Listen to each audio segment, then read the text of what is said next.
అందరికీ నమస్తే, welcome to Saritha modern channel. ఈరోజు మన ఛానల్లో ఉన్న టాపిక్ ఏంటంటే లైనింగ్ బ్లౌజు వితౌట్ క్రాస్ బెల్ట్తో కటింగ్ అండ్ స్టిచ్చింగ్ రెండు ఇదే వీడియోలో చూద్దామండి. ఇది మెయిన్ ఫ్యాబ్రిక్ అండి. Mirror work blouse piece 1 metre ఉంది. దీనికోసం లైనింగ్ కూడా 1 మీటర్ తీసుకున్నాను నేను. ఇప్పుడు మనం కుట్టబోయే బ్లౌజు వితౌట్ క్రాస్ బెల్ట్ అన్నాను కదండి, డైరెక్ట్ కింది నుంచే మనము డాట్స్ వేసుకుంటాము.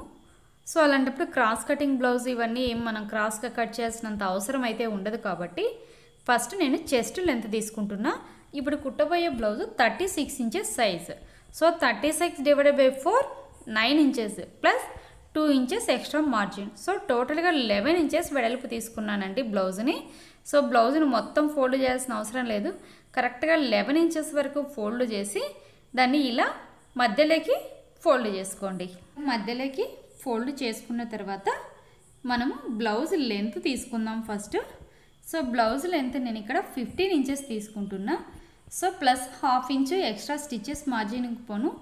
టోటల్ 15.5 ఇంచెస్ దగ్గర మార్కింగ్ చేసుకోవాలండి.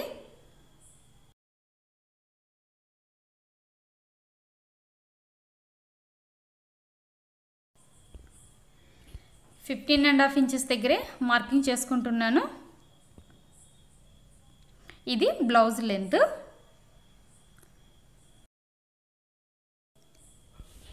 నెక్స్ట్ షోల్డర్ లెంత్ మెజర్ చేసుకుందామండి. 5.5 ఇంచెస్ దగ్గర మార్కింగ్ చేసుకుంటున్నాను. ఇది షోల్డర్ లెంత్. అలాగే ఆర్మ్ హోల్ లెంత్ కూడా తీసుకుంటున్నాను. ఇక్కడ ఆర్మ్ హోల్ లెంత్ 6 ఇంచెస్ దగ్గర మార్కింగ్ చేసుకున్నాను.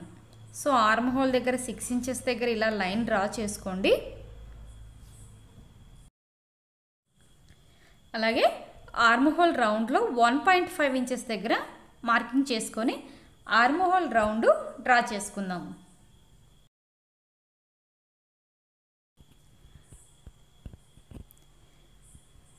నెక్ వెడల్పు 2.5 ఇంచెస్ దగ్గర మార్కింగ్ చేసుకోండి.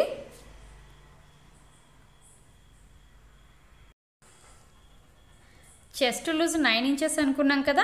So 9 inches plus 2 inches extra margin దగ్గర ఒక లైన్ డ్రా చేసుకుందాము.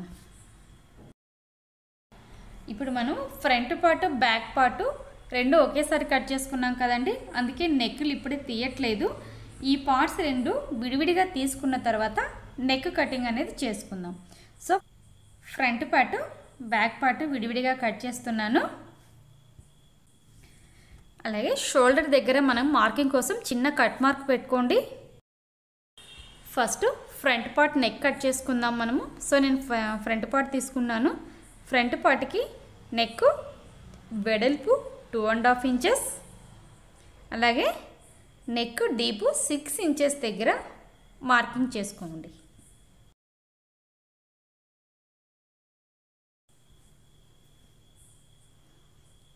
ఫస్ట్ మీలా ఒక బాక్స్ లాగా మార్కింగ్ చేసుకుంటే రౌండ్ తీసుకోవడానికి ఈజీగా ఉంటుందండి.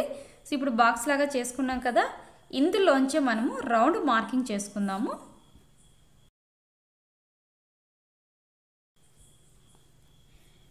రౌండ్ నెక్ డ్రా చేశాను కదా. నెక్స్ట్ మనము చంక రౌండ్లో ఒక ½ ఇంచు డౌన్లో ఆర్మ్ హోల్ డీప్ అనేది మార్కింగ్ చేసుకోండి. ఇది ఫ్రంట్ పార్ట్ కదా, ఫ్రంట్ పార్ట్కి ఆర్మ్ హోల్ డీప్ అనేది ఖచ్చితంగా తీసుకోవాలండి. అలా తీసుకోవడం వల్ల మనకి ఫ్రంట్ ముడతలు అనేవి రాకుండా ఉంటుంది.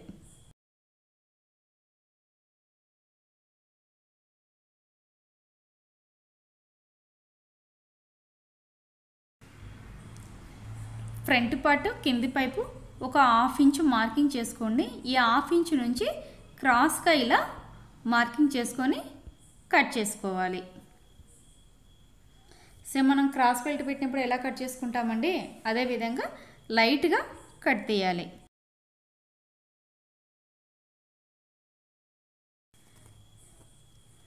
ఫ్రంట్ నెక్ రౌండ్ కూడా తీసేస్తున్నాను.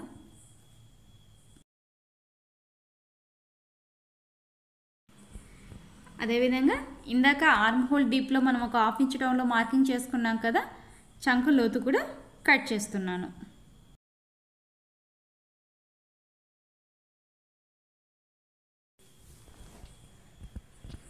ఫ్రంట్ పార్ట్ కదండి, ఇప్పుడు మనం కుట్టబోయే బ్లౌజ్కి క్రాస్ బెల్ట్ అనేది ఉండదు. సో ఓన్లీ టక్స్తోనే మనం బ్లౌజ్ ఫిట్టింగ్ అనేది పర్ఫెక్ట్గా కుదురుతుంది. స్టార్టింగ్ నుంచి 4 ఇంచెస్ దగ్గర ఇలా ఒక మార్కింగ్ చేసుకోండి. ఫ్రంట్ సైడు అటువైపు ఇటువైపు ఒక 1 ఇంచు టక్స్ కోసము మార్కింగ్ చేయండి. 1 ఇంచ్ అటువైపు, 1 ఇంచు ఇటువైపు.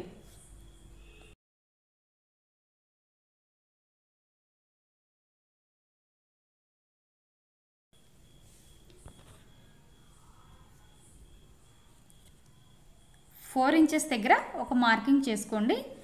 ఈ డాట్స్ అనేది 4 ఇంచెస్ నుంచి 1 ఇంచ్ అటువైపుకి ఇటువైపుకి ఇలా కలిపి స్టిచ్ చేసుకోవాలి.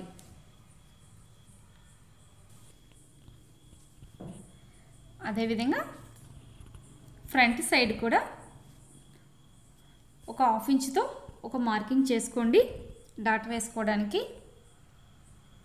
ఇటువైపు ఆర్మ్ హోల్ రౌండ్ నుంచి కూడా మార్కింగ్ చేసుకొని ఇక్కడ ఒక డాట్ వేసుకున్నామంటే ఫ్రంట్ షేపు పర్ఫెక్ట్గా కుదురుతుంది.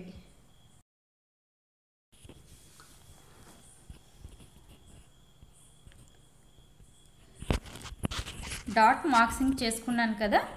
సో ఇప్పుడు మనం కుట్టబోయే బ్లౌజ్కి నేను ఫ్రంట్ సైడ్ హుక్స్ పెడుతున్నాను. సో హుక్స్ అనేది బ్యాక్ సైడ్ ఫ్రంట్ సైడ్ ఎవరి ఇష్టానికి తగినట్లు వాళ్ళు పెట్టుకోవచ్చు అండి. నేను ఫ్రంట్ సైడ్ పెడుతున్నాను కాబట్టి ఫ్రంట్ కట్ చేసేస్తున్నాను, ఓపెన్ పెడుతున్నాను.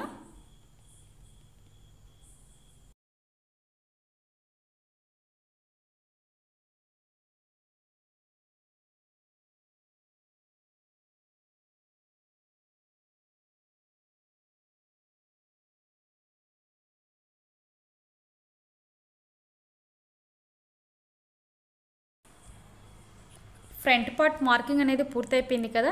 నెక్స్ట్ బ్యాక్ పార్ట్ తీసుకుందామండి. సో బ్యాక్ పార్ట్ని ఈ విధంగా స్ప్రెడ్స్ చేసుకోండి, ఎటువంటి ఫ్రిల్స్ లేకుండా సెట్ చేసుకోవాలి. లెంత్ కూడా తీసుకుందామండి. ఇక్కడ నేను కుట్టబోయే బ్లౌజ్కి back neck length 10 inches. 10 inches దగ్గర ఒక మార్కింగ్ పెట్టుకొని ఇలా మనం ఫ్రంట్ సైడ్ నెక్ డ్రా చేసుకోవడానికి ఎలాగైతే బాక్స్ అనేది గీసుకున్నామో సేమ్ ఇక్కడ కూడా ఒక బాక్స్ లాగా డ్రా చేసుకోండి. నేను రౌండ్ నెక్ పెడుతున్నాను కాబట్టి రౌండ్ కొంచెం చిన్నదిగా కావాలనిపిస్తే మనం స్క్వేర్ లోపల నుంచే కట్ చేయాలి. లేదు మాకు బ్రాడ్ నెక్ కావాలి అనుకుంటారు కదా కొందరు, అలాంటప్పుడు ఈ స్క్వేర్ బయట నుంచే నెక్ కట్ చేసుకోవాలి. బ్యాక్ నెక్ రౌండ్ కట్ చేసేటప్పుడు మనం ఇలా స్క్వేర్ బాక్స్ తీసుకున్నాం కదా, బయట వైపు నుంచి ఇలా రౌండ్ తీసుకున్నామంటే బ్రాడ్ నెక్ ఇష్టపడే వాళ్ళకి పర్ఫెక్ట్ బ్రాడ్ నెక్ అనేది కుదురుతుంది. లేదబ్బా మాకు కొంచెం రౌండ్ నెక్ అనేది చిన్నగా రావాలి అండి అనుకున్న వాళ్ళు ఈ స్క్వేర్ లోపల నుంచే రౌండ్ తీసుకోండి, వాళ్ళకు తగినట్లు చిన్నగా వస్తుంది. అలాగే డాట్స్ కూడా మార్కింగ్ చేసుకుందామండి. డాట్స్ మార్కింగ్ చేసుకోవాలంటే బ్యాక్ వైపు షోల్డర్ దగ్గర పట్టుకునేసి కింది వైపుకు కరెక్ట్గా డ్రా చేసుకున్నామంటే బ్యాక్ డాట్స్ అనేది మార్కింగ్ చేసుకోవచ్చు. నెక్స్ట్ హ్యాండ్స్ కటింగ్ చేసుకుందాము. హ్యాండ్స్ కటింగ్ కోసం మిగిలిన క్లాత్ని ఇలా 4 ఫోల్డ్స్గా వేసుకోండి. ఇక్కడ నేను హ్యాండిల్ లెంత్ 10 ఇంచెస్ దగ్గర మార్కింగ్ చేసుకుంటున్నాను. So 10 inches plus extra stitching allowance కోసం ఒక 1/2 ఇంచ్ అంటే టోటల్ 10.5 ఇంచెస్ దగ్గర ఒక మార్కింగ్ చేసుకోండి. Handle loose 5.5 inches plus 1 inch extra margin కోసం మార్కింగ్ చేసుకోవాలి. అలాగే షోల్డర్ పైన 1.5 ఇంచెస్ దగ్గర మార్కింగ్ చేసుకోండి. అంతవరకు స్ట్రైట్గా కట్ చేసుకోవాలి. మనం 1.5 ఇంచ్ దగ్గర మార్కింగ్ చేసుకున్నాం కదా, స్ట్రైట్ కటింగ్ వస్తుంది. అలాగే ఇటువైపు డౌన్లో 2 ఇంచెస్ దగ్గర ఒక మార్కింగ్ చేసుకోవాలి. మనం ఇందాక పైన 1.5 ఇంచెస్ దగ్గర మార్కింగ్ చేసుకున్నాం కదా షోల్డర్ దగ్గర, అక్కడి నుంచి ఇటువైపుకి డౌన్లోకి లైన్ డ్రా చేయండి. ఇప్పుడు హ్యాండ్స్ కటింగ్ చేసుకుందాము. మనం డ్రా చేసుకున్నాం కదా, దాని ప్రకారమే హ్యాండ్స్ కటింగ్ చేసేసుకుందాం.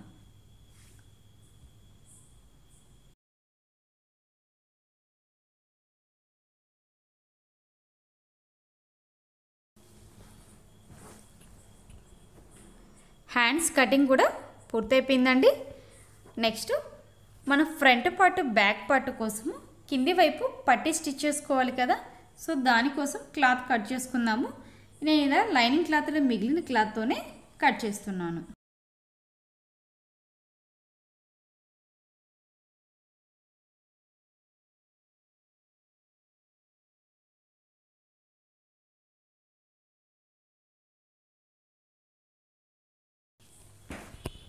నెక్స్ట్ మన దగ్గర మిగిలిన క్లాతులతో హుక్స్ పట్టీకి దారాల పట్టి స్టిచ్ చేసుకోవడానికి కూడా క్లాతులు కట్ చేసుకుంటున్నానండి. మనకి దారాల పట్టీకి అయితే జస్ట్ 2 ఇంచెస్ ఉన్న క్లాత్ అయితే వెడల్పుతో సరిపోతుంది. కానీ హుక్స్ పట్టి స్టిచ్ చేయాలనుకుంటే మాత్రం 4 ఇంచెస్ ఉన్న క్లాత్ కావాలి. సో రెండిటికి నేను ఇటుపక్క కట్ చేస్తున్నానండి, హుక్స్ పట్టీకి దారాల పట్టీకి కూడా.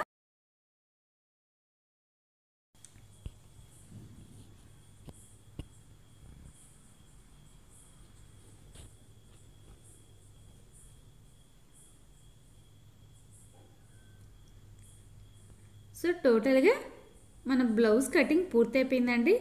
హ్యాండ్ కటింగ్,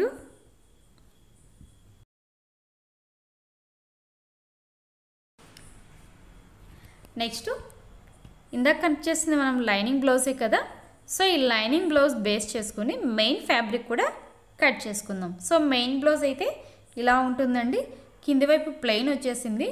సో ఈ ప్లెయిన్ అనేది మనకు అవసరం రాదు కాబట్టి ఈ బ్లౌజ్లో నేను కట్ చేసి పక్కకు తీసేస్తున్నాను. నెక్స్ట్ మెయిన్ ఫ్యాబ్రిక్తో front and back body parts cut చేసుకుందామండి. సో దీనికోసము ఇలా ఒకవైపు 11 ఇంచెస్ ఉండేటట్లుగా క్లాత్ని ఫోల్డ్ చేసుకోండి బ్లౌజ్ పీస్ని. దీని మీద ఫ్రంట్ బ్యాక్ పార్ట్ ఇందాక కట్ చేసుకున్నాం కదా, ఆ ఫ్యాబ్రిక్స్ని స్ప్రెడ్ చేసి ఫ్రంట్ పార్ట్ బ్యాక్ పార్ట్ కూడా ఒకేసారి కట్ చేద్దాం. ఎప్పుడైనా సరే మెయిన్ ఫ్యాబ్రిక్ని లైనింగ్ సెట్ కట్ చేసుకునేటప్పుడు మనము లైనింగ్ కంటే మెయిన్ ఫ్యాబ్రిక్ 1 ఇంచు కానీ 1/2 ఇంచు కానీ క్లాత్ అవైలబుల్ని బట్టి ఎక్స్ట్రా ఉండేటట్లే కట్ చేసుకోండి. Front part back part cut చేసుకున్నాం కదా విడివిడిగా. సో ఇప్పుడు మిగిలిన క్లాత్లో హ్యాండ్స్ కటింగ్ అనేది కూడా చేద్దాం. ఈ క్లాత్ అయితే నాకు మిగిలిందండి. సో ఈ క్లాత్ని కూడా మనం ఫస్ట్ 4 ఫోల్డ్స్గా వేసుకుందాము. నెక్స్ట్ మిగిలిన క్లాత్లో హ్యాండ్స్ కట్ చేద్దామండి. సో క్లాత్ని ఈ విధంగా 4 ఫోల్డ్స్గా వేసుకోవాలి. ఇందాక మనం లైనింగ్ ఫ్యాబ్రిక్ని కట్ చేసుకున్నాం కదా హ్యాండ్స్కి, ఆ క్లాత్ని తీసుకొని మెయిన్ ఫ్యాబ్రిక్ మీద ఈ విధంగా స్ప్రెడ్ చేసి హ్యాండ్స్ కటింగ్ చేసుకుందాము.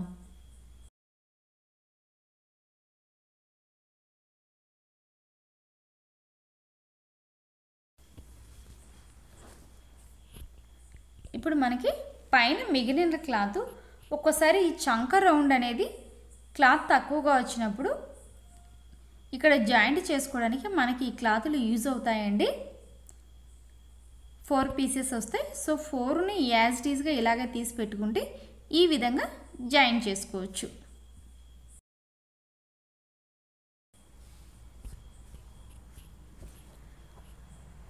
బ్లౌజ్ కటింగ్ మొత్తం పూర్తయిపోయిందండి.